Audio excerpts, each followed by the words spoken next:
Bismillahirrahmanirrahim. Assalamualaikum warahmatullahi wabarakatuh.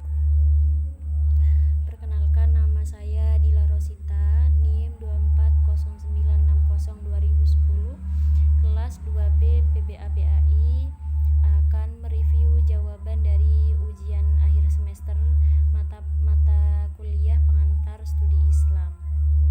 Baik, langsung saja untuk pertanyaan yang pertama, yaitu analisislah pengertian Islam sebagai agama yang bersifat syumul atau menyeluruh. Jelaskan bagaimana sifat Islam yang menyeluruh tercermin dalam kehidupan individu, sosial, dan spiritual.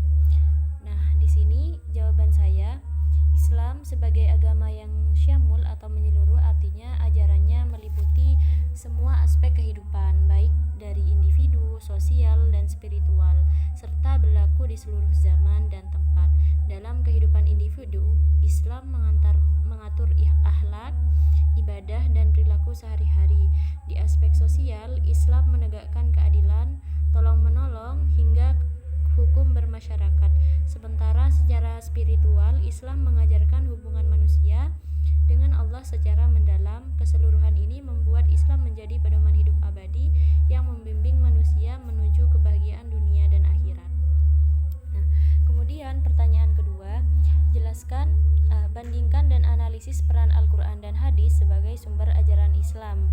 Berikan contoh konkret sebagaimana kedua sumber tersebut saling melengkapi dalam menjawab tantangan zaman modern. Nah, jawaban saya di sini, Al-Quran adalah sumber utama ajaran Islam yang berisi firman Allah, sedangkan hadis merupakan penjelasan dan perinci dari ajaran Al-Quran lewat perkataan, perbuatan, dan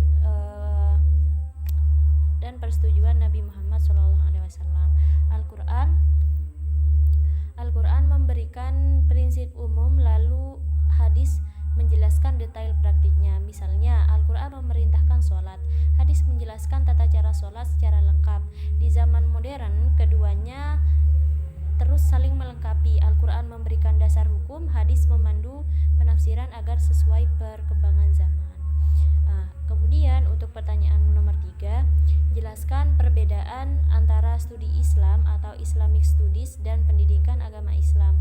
Analisis bagaimana pendekatan interdisipliner dalam studi Islam mempengaruhi pemahaman keislaman di dunia akademik.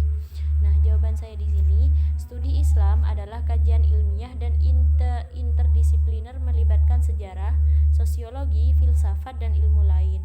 Sedangkan pendidikan agama Islam fokus mengajarkan nilai dasar dan praktik ibadah untuk membentuk karakter muslim. Studi Islam meneliti Islam secara luas dan kritis, sementara pendidikan agama Islam lebih bersifat normatif dan aplikatif di sekolah.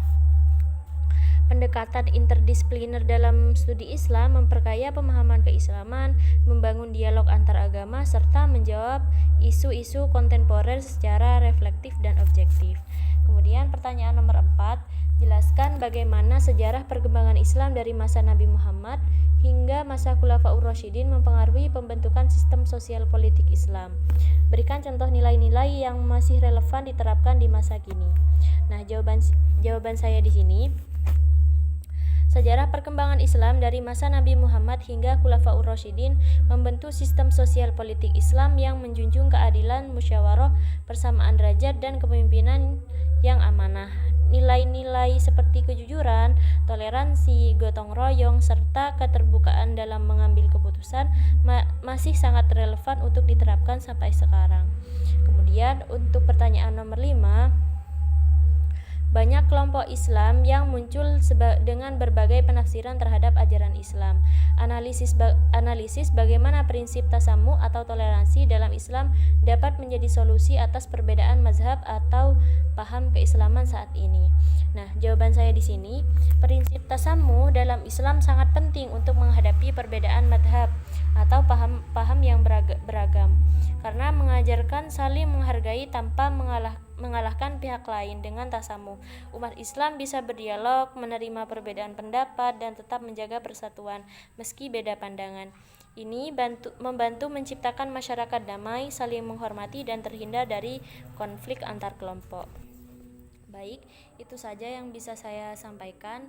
Semoga jawaban saya tepat sesuai dengan apa yang diharapkan oleh Bapak dosen. Kurang lebihnya mohon maaf. Wassalamualaikum warahmatullahi wabarakatuh.